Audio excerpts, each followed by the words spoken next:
വിജയുടെ രാഷ്ട്രീയ റാലിക്കിടെയുണ്ടായ അപകടത്തിൽ മരണം 41. ചികിത്സയിലിരുന്ന 65-കാരിയാണ് ഒടുവിൽ മരിച്ചത്. നിലവിൽ 60 പേരാണ് ചികിത്സയിലുള്ളത്. കേന്ദ്ര ധനമന്ത്രി നിർമ്മല സീതാരാമൻ ഇന്ന് കരൂരിലെത്തി പരിക്കേറ്റവരെ സന്ദർശിക്കും. അതേസമയം TVK നൽകിയ ഹർജി ഇന്ന് കോടതി പരിഗണിക്കുന്നുണ്ട്. അപകടത്തിന് പിന്നിൽ ഗൂഢാലോചനയുണ്ടെന്നും കേസ് CBI അന്വേഷിക്കണമെന്നുമാണ് വിജയുടെ ആവശ്യം. വിവരങ്ങൾ കരൂരിൽ നിന്നും അരുൺ ആലത്തൂർ നൽകും.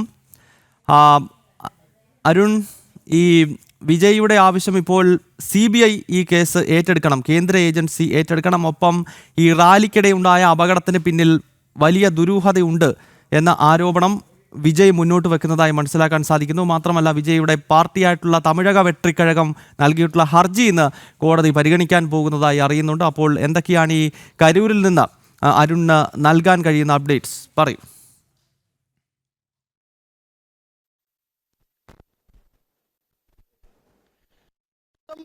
പ്രധാനമായിട്ടും ഇപ്പോൾ ഈ മരണസംഖ്യ ഉയർന്നിരിക്കുന്നു എന്നുള്ളതാണ് ഏറ്റവും പുതിയ അപ്ഡേറ്റ്. അതായത് ഇന്നലെ വരെ 40 പേരായിരുന്നു ഈ കരൂരിലെ വേലുച്ചാമിപുരത്ത് ഉണ്ടായ വിജയുടെ റാലിക്കിടെ ഉണ്ടായ തിക്കിലും തിരക്കിലും പെട്ട് മരിച്ചിരുന്നത്. ഇപ്പോൾ അത് 41 മാറിയിരിക്കുന്നു. ഇപ്പോൾ പുതുതായിട്ട് ഒരു സ്ത്രീയുടെ കൂടെ മരണം സ്ഥിരീകരിക്കുന്നു എന്നുള്ളതാണ്. വേലുച്ചാമിപുരത്തുള്ള വ്യക്തിയാണ് ഇവർ. കഴിഞ്ഞ ദിവസം ഈ തിക്കിലും തിരക്കിലും പെട്ട് കരൂരിലെ തന്നെ വേലുച്ചാമിപുരത്തുള്ള വ്യക്തിയാണ് ഇവർ. കഴിഞ്ഞ ദിവസം ഈ തിക്കിലും തിരക്കിലും പെട്ട് പരിക്കേറ്റ് തുടർന്ന് കരൂർ മെഡിക്കൽ കോളേജ് ആശുപത്രിയിൽ ചികിത്സയിൽ കഴിയുകയായിരുന്നു. അങ്ങനെ ചികിത്സയിൽ കഴിയുന്നതിനിടെയാണ് ഇവർക്കിപ്പോൾ ജീവൻ നഷ്ടമായിരിക്കുന്നത് എന്നുള്ളതാണ്. ഒപ്പം തന്നെ ഈ നിലവിൽ ഈ കരൂർ അപകടവുമായി ബന്ധപ്പെട്ട് 60 പേരാണ് ചികിത്സയിൽ കഴിയുന്നത്. ഇതിൽ 7 പേർ തീവ്ര പരിചരണ വിഭാഗത്തിൽ കഴിയുന്ന സാഹചര്യമുണ്ട്. ഇതിൽ ഒരാളുടെ നില ഗുരുതരമാണ് എന്നുള്ളതാണ്. ഏതായാലും നേരത്തെ ഗൗതം പറഞ്ഞതുപോലെ വിജയെ സംബന്ധിച്ചിടത്തോളം ആണെങ്കിലും ഒപ്പം TVK സംബന്ധിച്ചിടത്തോളം ആണെങ്കിലും ഇന്നത്തെ ദിവസം വളരെ നിർണായകമാണ് എന്നുള്ളതാണ്. കാരണം ഈ കരൂരിലെ അപകടവുമായി ബന്ധപ്പെട്ട ഒരു നിഷ്പക്ഷമായ ഏജൻസി CBIയോ മറ്റോ ഒക്കെ ഈ അപകടത്തെക്കുറിച്ചുള്ള അന്വേഷണം നടത്തണം. ഇതിൽ ഗൂഢാലോചനയുണ്ട്, തങ്ങളുടെ പരിപാടിയിലേക്ക് കല്ലേറ് ഉണ്ടായി, ഒപ്പം തന്നെ പോലീസിൻ്റെ ഭാഗത്തുനിന്ന് ലാത്തി ചാർജ് ഉൾപ്പെടെ നടത്തിയതുകൊണ്ടാണ് ആളുകൾ തിക്കും തിരക്കും ഉണ്ടാക്കി ഇത്തരത്തിൽ വലിയൊരു അപകടത്തിലേക്ക് കാര്യങ്ങൾ വഴിവെച്ചത് എന്നുള്ളതായിരുന്നു TVK അല്ലെങ്കിൽ വിജയ് കോടതിയിലെ അറിയിച്ചിരിക്കുന്നത്. ഏതായാലും മദ്രാസ് കോടതിയുടെ മധുര ബെഞ്ചിന് മുൻപാകെ ഇതുമായി ബന്ധപ്പെട്ടുള്ളൊരു ഹർജി TVK സമർപ്പിച്ചിട്ടുണ്ട്. അത് ഇന്ന് ഉച്ചയ്ക്ക് ശേഷമായിരിക്കും കോടതി പരിഗണിക്കുക എന്നുള്ളതാണ് നമുക്ക് അറിയാൻ സാധിക്കുന്നത്. ആ കോടതി എന്തായിരിക്കും ഈ വിഷയത്തിൽ പറയാൻ പോകുന്നത് എന്നുള്ളത് വളരെ സംബന്ധിച്ചിടത്തോളം അരുൺ വളരെ നിർണായകമായിട്ടുള്ള ഒരു ദിവസം കൂടിയാണ്. മാത്രമല്ല, വിജയുടെ ആ ഒരു വലിയ തോതിലുള്ള സ്വാധീനം, അദ്ദേഹത്തിൻ്റെ ഫാൻസിനിടയിൽ തന്നെ ആ സ്വാധീനം കുറയാനൊക്കെ ഈ അപകടം കാരണമായി എന്നത് ഒരു വസ്തുതയാണ്. കാരണം വിജയെ സംബന്ധിച്ചിടത്തോളം തൻ്റെ സിനിമകളിലൂടെ കാട്ടിക്കൂട്ടുന്ന കാര്യങ്ങൾ, ആകാശത്തൂടെ പോകുന്ന പ്ലെയിൻ വലിച്ച് താഴെ ഇറക്കുന്നു, ഓടുന്ന ട്രെയിനിന് മുകളിലൂടെ ഓടുന്നു, ഇതൊക്കെ ചെയ്യുന്ന ആൾ നോക്കൂ, ഒരു ദുരന്തം ഉണ്ടാകുമ്പോൾ അവിടുന്ന് നേരെ ഓടി ഒളിക്കുകയാണ്. അപ്പം പറഞ്ഞു വന്നത്, ഈ ഇദ്ദേഹത്തെ പറ്റി സിനിമയിൽ കാണുന്ന ഒന്നുമല്ല ജീവിതത്തിലെ യാഥാർത്ഥ്യം. അതായത് സിനിമയല്ല രാഷ്ട്രീയമെന്ന് കൃത്യമായ സന്ദേശം കൂടി നൽകുന്നതാണ് ഈ കരൂരിൽ ഉണ്ടായിരിക്കുന്ന സംഭവം, അല്ലേ അരുൺ?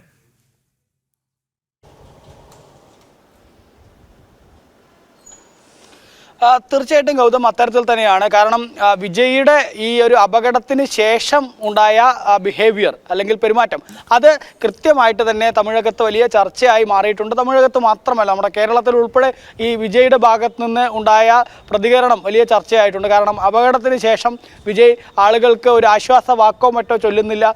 ഒപ്പം TVK പ്രവർത്തകരോട് സേവന പ്രവർത്തനത്തിനിറങ്ങി ആ അപകടത്തിൽ പരിക്കേറ്റ ആളുകളെയോ അവരുടെ കുടുംബങ്ങളെയോ ആശ്വസിപ്പിക്കാൻ ഒന്നും പറയുന്നില്ല.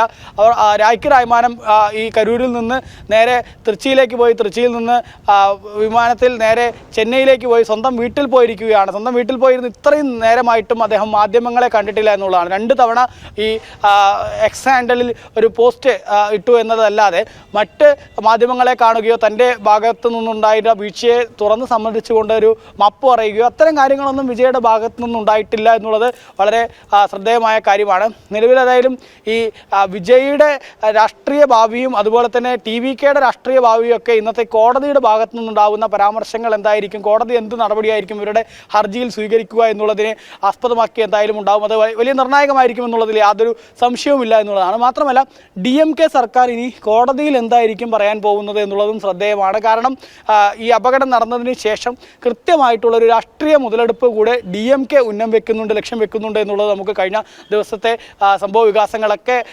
നോക്കുമ്പോൾ മനസ്സിലാക്കാൻ സാധിക്കും. കാരണം നേരത്തെ കള്ളക്കുറിച്ചിയിൽ വിഷമദ്യ ദുരന്തമുണ്ടായ സമയത്ത് ആ ഭാഗത്തേക്ക് തിരിഞ്ഞു പോലും നോക്കാതിരുന്ന സ്റ്റാലിനും മറ്റ് മന്ത്രിമാരും ഇവിടെ അപകടമുണ്ടായി പെട്ടെന്ന് തന്നെ ആദ്യം പ്രദേശത്തെ MLAയും അതുപോലെ തന്നെ മുൻ മന്ത്രിയുമായ സെന്തിൽ ബാലാജി ആശുപത്രിയിലേക്ക് എത്തുന്നു. തൊട്ടു പിന്നാലെ സ്റ്റാലിൻ എത്തുന്നു, പിന്നീട് ഉദയനിധി സ്റ്റാലിൻ എത്തുന്നു, കനിമൊഴി എത്തുന്നു, മറ്റ് വകുപ്പ് മന്ത്രിമാരൊക്കെ കരൂർ മെഡിക്കൽ കോളേജിലേക്ക് എത്തി ആളുകളെ ആശ്വസിപ്പിക്കുകയും മറ്റുമൊക്കെ ചെയ്യുന്നു. ഏതായാലും അത് തെരഞ്ഞെടുപ്പ് മുന്നിൽ കണ്ടുകൂടെയാണ്, ഇനി വരുന്ന നിയമസഭാ തെരഞ്ഞെടുപ്പ് മുന്നിൽ കണ്ടുകൂടെയാണ് ഇത്തരത്തിൽ പെട്ടെന്ന് തന്നെ ഇവിടെ കള്ളക്കുറിച്ചിയിലെ വിഷമദ്യ ദുരന്തത്തിൽ തിരിഞ്ഞു പോലും നോക്കാതിരുന്ന സർക്കാർ ഇവിടെ എത്രയും പെട്ടെന്ന് വന്ന് കാര്യങ്ങളൊക്കെ ഏകോപിപ്പിക്കുകയും മാധ്യമങ്ങൾക്ക് മുൻപിൽ നിരന്തരം പ്രതികരണങ്ങൾ നൽകുകയും ഒക്കെ ചെയ്തതിൽ നിന്ന് അത് കൃത്യമായിട്ട് രാഷ്ട്രീയമായിട്ട് മുതലെടുക്കാൻ വേണ്ടിയുള്ള DMKയുടെ ശ്രമമാണ് എന്നുള്ളതിൽ യാതൊരു സംശയവുമില്ല. അത് DMK എത്രമാത്രം മുതലെടുക്കും എന്നുള്ളത് നമുക്ക് കാത്തിരുന്ന് കാണേണ്ട സാഹചര്യമാണ്. മാത്രമല്ല വിജയ്ക്കെതിരെ ഇതുവരെ DMK കേസെടുക്കാനോ മറ്റോ തുനിഞ്ഞിട്ടില്ല എന്നുള്ളതും ശ്രദ്ധേയമാണ്. ഇതുവരെ TVKയുടെ 3 നേതാക്കൾക്കെതിരെയാണ് കേസെടുത്തിരിക്കുന്നത്. അതിലുപരി വിജയ്ക്കെതിരെ കേസെടുക്കുകയോ വിജയെ അറസ്റ്റ് ചെയ്യുകയോ ഒന്നും ചെയ്തിട്ടില്ല. ആ ചോദ്യങ്ങൾ മാധ്യമങ്ങൾ ചോദിച്ചിരുന്നു, വിജയ് അറസ്റ്റ് ഉണ്ടാവുമോ, വിജയ്ക്കെതിരെ കേസെടുക്കുമോ എന്നൊക്കെ ചോദിച്ചിരുന്നു. അതിന് പ്രത്യേക ജുഡീഷ്യൽ അന്വേഷണം നടക്കുന്നുണ്ടല്ലോ, അന്വേഷണത്തിൻ്റെ റിപ്പോർട്ട് വരട്ടെ, അതിനുശേഷം നടപടിയെടുക്കാം എന്നൊക്കെയാണ് പറയുന്നത്. അത് DMKയെ സംബന്ധിച്ചിടത്തോളം നിലവിൽ വിജയെ അറസ്റ്റ് ചെയ്യുകയാണെങ്കിൽ അതൊരു സഹതാപ തരംഗം ഉണ്ടാക്കും എന്നുള്ള ബോധ്യത്തിൻ്റെ അടിസ്ഥാനത്തിൽ, കാരണം മുമ്പ് കരുണാനിധിയെയും അതുപോലെ തന്നെ ജയലളിതയെയും ഒക്കെ അറസ്റ്റ് ചെയ്ത സമയത്ത് തമിഴ്നാട്ടിലൊരു സഹതാപ തരംഗം ഉണ്ടായിട്ടുണ്ട്. തമിഴ്നാട്ടിലെ രാഷ്ട്രീയ ചരിത്രം നമ്മൾ പരിശോധിക്കുമ്പോഴൊക്കെ നമുക്കറിയാൻ സാധിക്കും. MGRന്റെ മരണശേഷം ജയലളിതയ്ക്ക് നേരിടേണ്ടി വന്ന അപമാനങ്ങൾ, നിയമസഭയിൽ നിന്ന് അവരുടെ സാരിയും മറ്റുമൊക്കെ വലിച്ച് പുറത്താക്കുന്ന കാഴ്ച, അതുപോലെ തന്നെ MGRന്റെ മൃതശരീരവുമായിട്ടുള്ള വിലാപയാത്രയിൽ നിന്ന് ജയലളിതയെ തള്ളിവിട്ട സംഭവങ്ങൾ, അത്തരത്തിലുള്ള ഓരോ സംഭവങ്ങളും വൈകാരികമായിട്ട് തമിഴ് ജനത എടുത്തുകൊണ്ടാണ് പിന്നീട് വലിയ സഹതാപ തരംഗം വർക്കൗട്ടായി അത് തമിഴകത്ത് ജയലളിതയ്ക്കൊക്കെ വലിയ ഒരു ശക്തിയായി മാറുന്നതിലേക്ക് വഴിവെച്ചത് എന്നുള്ളത് മുൻപ് രാഷ്ട്രീയ ചരിത്രം നോക്കുമ്പോൾ കാണാൻ സാധിക്കും. അതൊക്കെ കൃത്യമായിട്ടുള്ള ബോധമുള്ളത് കൊണ്ട് തന്നെ DMKയും സ്റ്റാലിനും ഈ വിജയ്ക്ക് ഒരു സഹതാപ തരംഗം ഉണ്ടാക്കുക എന്നുള്ളതിന് വിജയുടെ അറസ്റ്റ് ഉൾപ്പെടെയുള്ള നടപടികളിലേക്ക് കടക്കാനുള്ള സാധ്യത കുറവാണ്. അതേസമയം തന്നെ നിലവിൽ അവർ സ്വീകരിക്കാൻ പോകുന്ന തന്ത്രം എന്നുള്ളത് TVK നേതാക്കൾ സംഘാടനത്തിലുണ്ടായ പിഴവാണ്. അതുകൊണ്ട് തന്നെ ഇവിടുത്തെ പ്രാദേശിക നേതാക്കൾ ഉൾപ്പെടെയുള്ള ആളുകളെ പ്രതി ചേർത്തുകൊണ്ട് കേസുമായി മുന്നോട്ട് പോകുന്നതായിരിക്കും അവർ സ്വീകരിക്കുന്ന നിലപാട് എന്നാണ് മനസ്സിലാക്കുന്നത്. അതേസമയം തന്നെ വിജയെ മറ്റ് രീതിയിൽ തുറന്നു കാണിച്ചുകൊണ്ട് വിജയെ പൂർണ്ണമായും ഈ അപകടത്തിൻ്റെ ഉത്തരവാദിത്വം വിജയുടെയും TVKയുടെയും തലയിൽ കെട്ടിവെക്കുക എന്നുള്ളതായിരിക്കും DMK ലക്ഷ്യം വെക്കുന്നത്. അതേസമയം തന്നെ ഇതിലൊരു ഗൂഢാലോചനയുണ്ട്.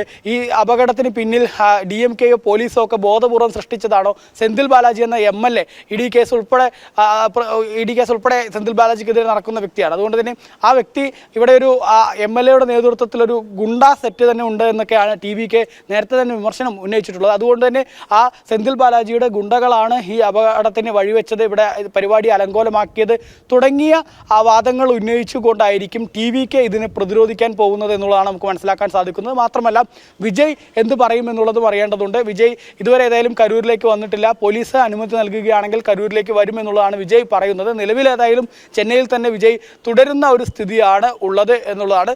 അതേസമയം തന്നെ ഞാൻ നേരത്തെ പറഞ്ഞതുപോലെ ഇന്ന് ഈ രണ്ട് പാർട്ടികളും ഇപ്പോൾ പരസ്പരം അങ്ങോട്ടും ഇങ്ങോട്ടും ഒക്കെ പഴിചാരി ഈ വിഷയത്തിൽ മുന്നോട്ട് പോകുന്ന സമയത്ത് ഇത് രണ്ടും തുറന്നു കാണിക്കുന്നതായിരിക്കും നിലപാടായിരിക്കും ദുരന്തത്തിൽ രണ്ടു കൂട്ടർക്കും. ഈ ഭരണകക്ഷിയായിട്ടുള്ള DMKയ്ക്ക് ഇതിൽ നിന്നും ഒഴിഞ്ഞു മാറാൻ കഴിയില്ല.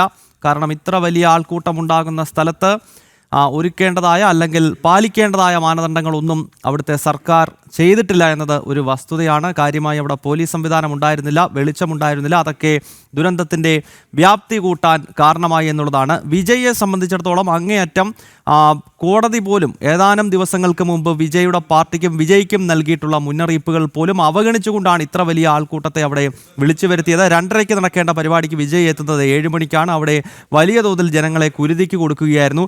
ഈ ദുരന്തത്തിന്റെ ഉത്തരവാദിത്തത്തിൽ നിന്നും തമിഴ്നാട്ടിൽ അധികാരത്തിലിരിക്കുന്ന സ്റ്റാലിൻ്റെ സർക്കാരിനോ ഈ പരിപാടിക്ക് കാരണക്കാരനായിട്ടുള്ള വിജയ്ക്ക് ഒഴിഞ്ഞു മാറാൻ കഴിയില്ല എന്നതാണ് വസ്തുത. ഈ ദുരന്തമുണ്ടായ കരൂരിലെ ദുരന്തഭൂമിയിൽ നിന്നാണ് അരുൺ ആലത്തൂർ വിശദമായ അപ്ഡേറ്റുകൾ നൽകിയത്.